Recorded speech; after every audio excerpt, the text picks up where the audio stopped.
Oke, silakan kalau ada yang didiskusikan. Ini ada Mas Bayu ini. Gimana Mas Bayu? Bukunya sudah jadi, naskahnya? Ada yang terpending, Ustaz. Terpending apanya? Tulisannya belum sempat finishing ini. Nggak apa-apa. Kalau Ya, gitu. nanti diteruskan aja sampai selesai ya. Iya, Ustaz. Kalau macet, loncat ke bab berikutnya. Nanti kembali lagi yang belum ditulis itu. Jadi memang prosesnya kayak gitu. Anda ikuti proses yang di buku 90 hari menulis buku. Kalau Anda komitmen di situ pasti jadi, pasti selesai. Nanti tinggal dikirim ke email ya. Iya, Ustaz.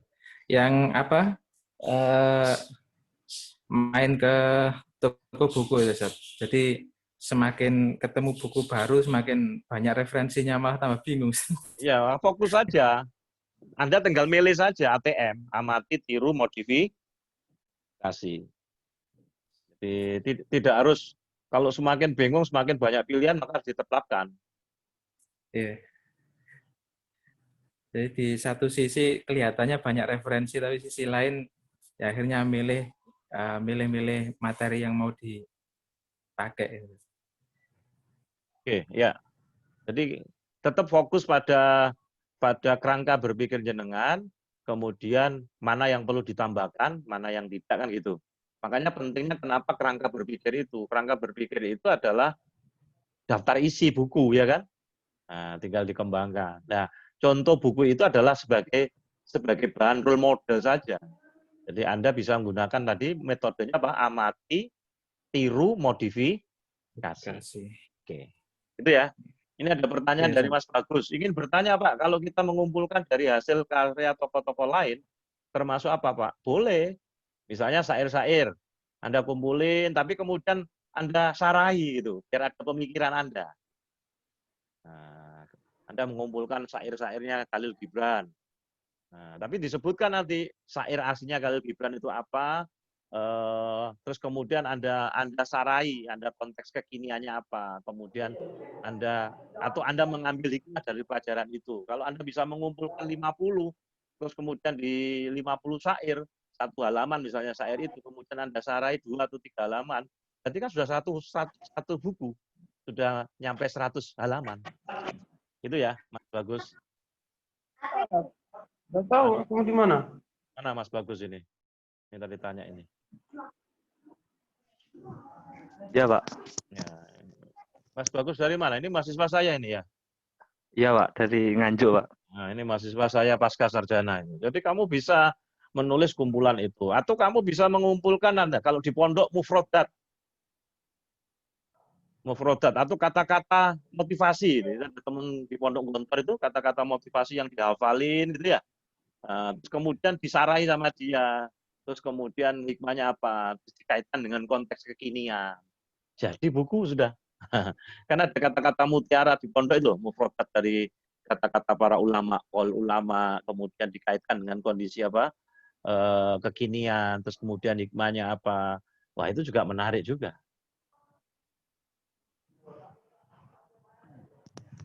Oke. Kalau Demikian Mas Bagus. Ada lagi? Tanyakan Mas Bagus. ini kan saya kayak ada apa? Puisi-puisi tentang Khalil Gibran itu bukunya banyak, tapi itu ya kayak isinya sama tapi cuma judul-judulnya beda gitu, Pak. Tapi itu isinya cuma puisi tok itu, Pak. Nah, kalau sampean hanya mengumpulkan, berarti sampean menyusun, bukan karya sampean. Kan itu karyanya Gitu. Khalil Gibran. Tapi kalau sampean menulis puisinya Khalil Gibran, terus kemudian sampean pahami hikmahnya apa menurut persepsi sampean dari beberapa puisi itu, maka bisa jadi itu jadi buku sampean. Jadi artinya terinspirasi dari Khalil Gibran, tapi sampean mendapatkan hikmah dari puisi itu. Boleh. Kalau hanya mengumpulkan puisi saja kan berarti sampean hanya menyusun. Karyanya tetap miliknya Khalil Gibran. Nah, jadi bisa jadi gini, puisinya Khalil Gibran, terus kemudian sampean berimajinasi apa sih kira-kira maknanya Khalil Gibran Nah, sampean beriman. Terus kemudian Anda tulis dengan bahasa Anda tadi itu. Jadi ada puisi, kemudian ada analisanya.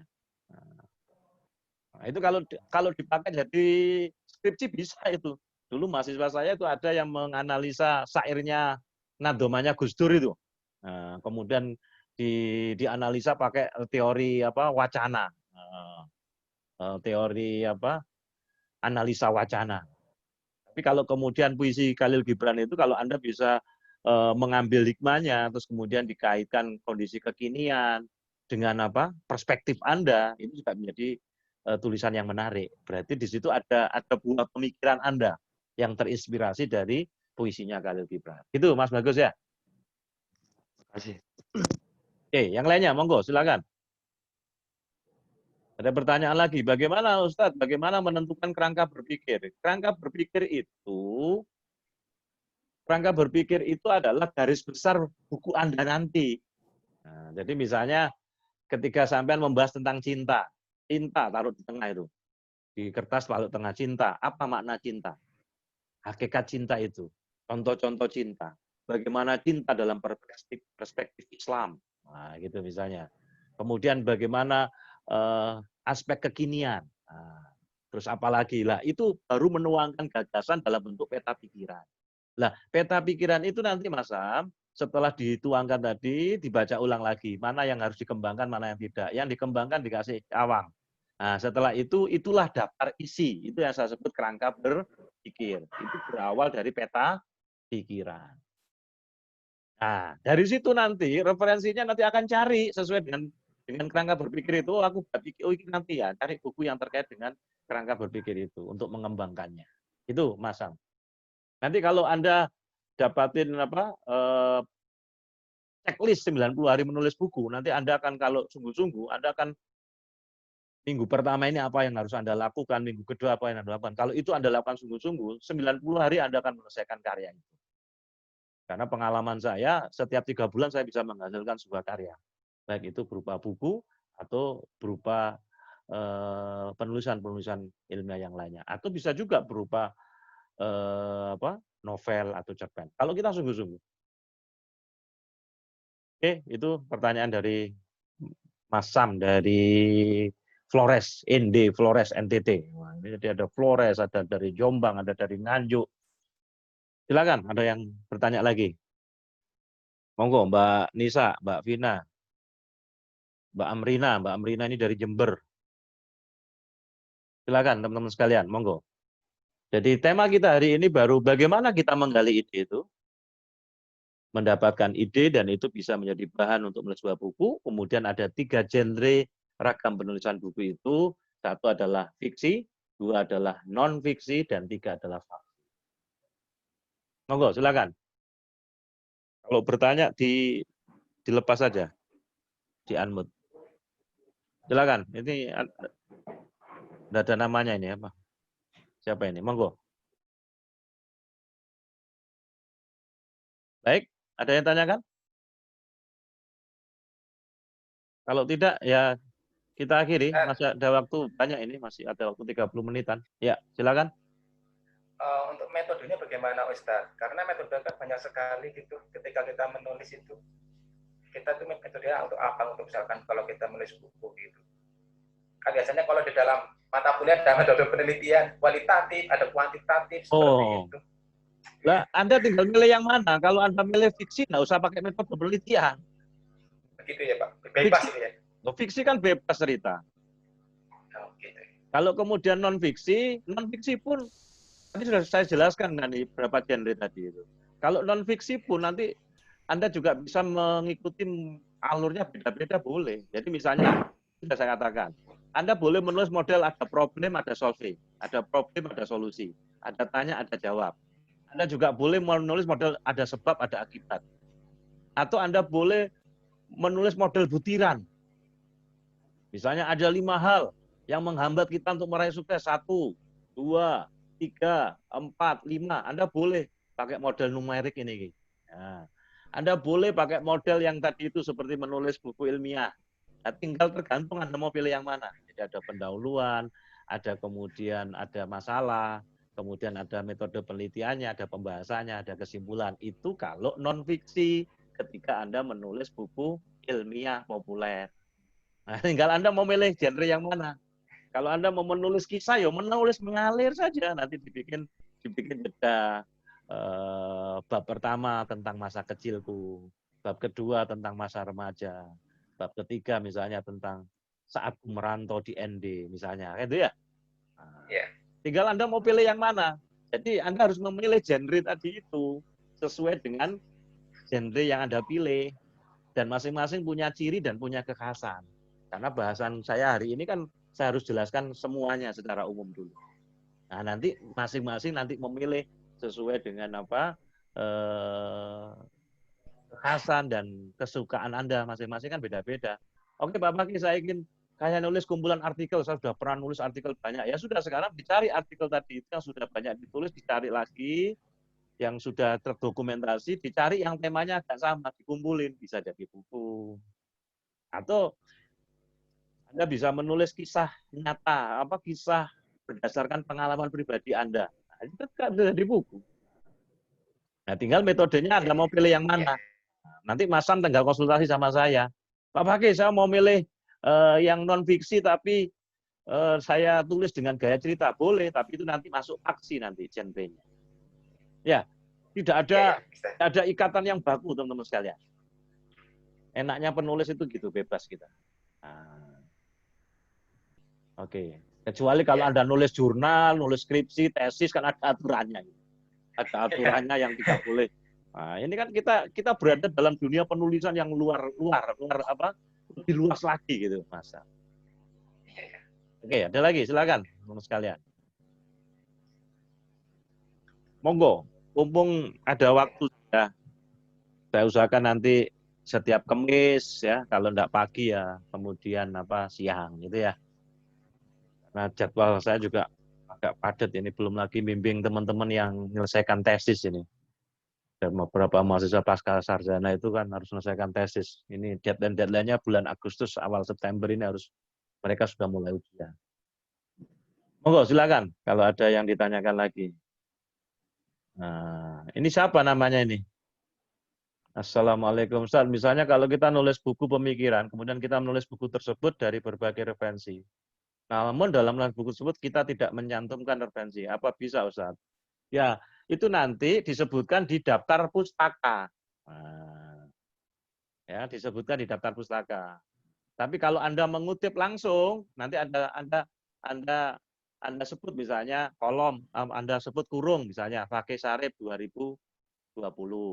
Ya, Anda mengambil tulisan saya misalnya, itu kata-katanya persis gitu ya. Anda bisa ambil gitu, dikutip atau kurung N Sarif 2020. Atau Anda bisa tidak harus pakai catatan kaki, kecuali kalau Anda menulis ilmiah populer, Anda harus gunakan catatan kaki dari sumber referensi. Tapi kalau kemudian Anda menulis buku yang bersifat populer, ya populer mengalir saja, kalau memang mengutip langsung, Anda bisa pakai kurung saja, nama penulisnya, koma, tahunnya, kurung. Nah, gitu. Atau nanti itu disebutkan referensinya di daftar pusaka, di bagian belakang buku. Jadi seperti buku saya yang Buatlah Tanda di Alam Semesta itu kan, materi yang saya sampaikan, ada beberapa yang memang saya sebutkan di daftar pustakanya. Nah, daftar pustaka beberapa buku yang menginspirasi saya, yang menjadi referensi dari materi yang pernah saya sampaikan di beberapa channel. Bagaimana dengan jenis tulisan esai, cerpen, novel yang banyak dilombakan di ranah universitas, Pak? Apakah kami bisa mempelajari teknik penulisannya di kelas ini? Bisa, ya, nanti bertahap. Ya, nanti saya akan ajarkan bagaimana menulis cerpen, ya, novel, ya. Terus kemudian bagaimana menulis artikel itu. Itu sudah saya tulis lengkap sebenarnya di buku saya, judulnya 90 hari nulis buku. Itu buku sebelum ini. Saya sudah nulis hampir ratusan ya buku. Itu 90 hari menulis buku itu, ada cara bagaimana menulis cerpen, novel, dan sebagainya. Anda bisa pesan kalau masih ada bukunya. Karena itu buku saya tulis juga limited edition. Nah, sebagian sudah beli bukunya. Kalau misalnya Anda ada, nanti Anda bisa beli yang model e-booknya, nanti saya kirim kalau mau beli. Harganya sekitar 30-an kalau e-book. Dalam bentuk PDF. Kalau dalam bentuk bukunya harganya 70.000. Ya, itu Mbak Amrina. Jadi sabar ya, nanti kita akan sampai juga. Nah, nanti masing-masing karya dari jenengan itu nanti sesuai dengan genre dan apa ya, passionnya masing-masing. Jadi tidak harus sama. Gitu. Mas Rahmat ada yang tanya? Nah, ini Mas Rahmat ini dari Grogol Kediri nih. Belum Ustaz. Mas Rahmat terjun di dunia apa? Saya kesehatan Ustaz. Nah, tulis dengan dunia kesehatan. Sehat gitu. Itu ada murid saya farmasi UNER ya, terus tentang tanaman-tanaman yang beracun. Nah, tanaman-tanaman yang beracun, nah, tanaman-tanaman yang bermanfaat. Nah, sesuai dengan keilmuannya boleh. Nah, atau pengalaman menangani kasus-kasus pasien itu juga bisa dibukukan, Mas Rahmat. Oh, nggih, Sampean perawat atau dokter? Saya perawat punya klinik, Ustaz. Nah, ya kan pengalaman lah. Terus kemudian bagaimana membangun wirausaha dengan membuat klinik. Nah, juga bisa juga. Nggih. Ya, nanti bisa jadi buku. Nah, itu ditulis tadi itu tentang dunia kesehatan yang sehari-hari jenengan alami sudah berapa tahun pengalaman itu. Jadi kayak bisa jadi nanti Anda nulis kayak model buku saku sehat untuk sehat dalam sehari-hari. Nah, misalnya kalau itu diambil sumber apa dari hadis atau Quran ala Rasulullah, ya di buku kan. Nah, nanti pasien Anda juga bisa dijual melalui klinik Anda. Sip kan, Mas Rahmat? Nggih, Ustaz. Matur suwun. Bukunya sudah nyampe apa belum? Sampun. Sudah ya? Wingi. Nah, sampun. Alhamdulillah. Bukunya yang lainnya sudah nyampe, Mbak Amrina? Jember sudah nyampe bukunya? Mas Bagus sudah nyampe. Mbak Vina sudah nyampe yang Tegal ya? Belum. Mbak Vina belum nyampe? Belum, Ustaz. Ya mungkin 3 hari, karena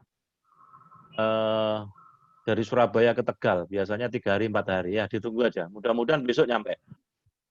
Amin. Ustaz mau nanya, Ustaz. Ya silakan. Kalau misalkan bagi pemula kan belum memiliki gaya bahasa dalam menulis ya, yang baik kayak gitu kan ya. Cara ngebentuk biar bahasa kita tuh gampang diterima sama pembaca sendiri itu gimana, Ustaz? Ya nanti proses. Metodenya adalah MS, menulis saja. Nah, jadi misalnya Mbak Vina ingin nulis apa? Tulis saja, enggak usah diedit dulu. Setelah selesai semua, baru dibaca ulang, baru diedit. Jadi jangan ngedit di awal, gunakan otak kanan dulu. Jangan otak kiri. Ya, otak kiri di belakang ngeditnya. Kalau sudah kanan kiri, enggak selesai bukunya. Jadi metode yang pertama adalah MS, menulis saja. Jadi begitu ada ide atau gagasan, menulis saja sampai selesai. Ya. Kalau sudah menulis saja, sudah terbiasa, metodenya saya tambah, MSS, menulis saja setiap hari. Ya, jadi kalau sudah menulis saja setiap hari, ada ide, ada gagasan, sisihkan waktu 30 menit, 1 jam untuk membaca dan menulis, Anda dapatkan 2 halaman saja setiap hari, maka dalam waktu 90 hari, Anda akan sudah jadi 180 halaman, jadi buku kan. Nah, metode yang kedua adalah menulis saja setiap hari. Jadi kalau kita sisihkan 1 jam untuk membaca dan menulis, setiap ada ide dan gagasan ditulis, jadi 2 halaman, posting aja di FB. Ya, atau bisa dikirim nanti ke grup WA. Atau bisa dikirim ke email saya. Nanti akan saya posting di media online. Nah, saya punya media nasional online, Bangga Indonesia. Nah, nanti tulisan-tulisan Anda bisa saya muat di sana. Ya, nanti kalau kemudian Anda sudah rajin menulis, Anda nanti bisa jadi koresponden kami. Anda bisa nanti dapat penghasilan dari sana. Kalau Anda dapat berita, tulisan Anda bagus, 1 kali tulisan itu antara 25 sampai 50.000, tergantung kualitas tulisannya. Tapi untuk awal-awal kita belajar, enggak apa-apa, gratis saja. Kita nulis saja. Nanti nama Anda kan banyak dikenal kan di dunia menulis dunia online. Kebetulan saya punya media nasional online yang Bangga Indonesia, sehingga Anda bisa juga menjadi sarana latihan apa murid-murid saya di sana. Itu Mbak Wina ya. Ada tanyakan lagi? Jadi bisa itu karena biasa, jadi tidak ujuk-ujuk kemudian nanti akan ketemu nanti ciri khas kita. Ya, saya punya banyak murid ini sekarang tulisannya sudah banyak di media massa, ada yang jadi buku, jadi ada macam-macam lah, ada yang menulis di dunia online, alhamdulillah lah. Artinya kan ini manfaat ilmu itu. Dan saya setiap mesti terus membina anak-anak untuk berkarya. Nah, termasuk ini gelombang Anda ini, ya, grup ini. Ada sekitar 20-an. Yang kemarin sudah selesai, sebelumnya sudah menghasilkan karya bukunya sudah keluar semua. Ada yang kepala sekolah, ada yang guru, ada yang marketing, ada yang macam-macam, ada yang mahasiswa. Dia menulis sesuai dengan genrenya dan apa ya, kesukaan dia. Nah, jadi nanti kita masing-masing nanti menemukan ini gue banget gitu.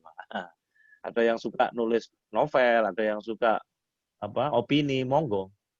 Nah, nanti secara bertahap, pertemuan berikutnya saya akan ajarkan bagaimana menulis fiksi, bagaimana menulis non-fiksi. Nah, nanti di situ nanti akan ada novel, cerpen, fiksi, kemudian ada menulis artikel, ada menulis ilmiah populer, dan sebagainya. Baik, itu teman-teman sekalian. Ada lagi? Monggo.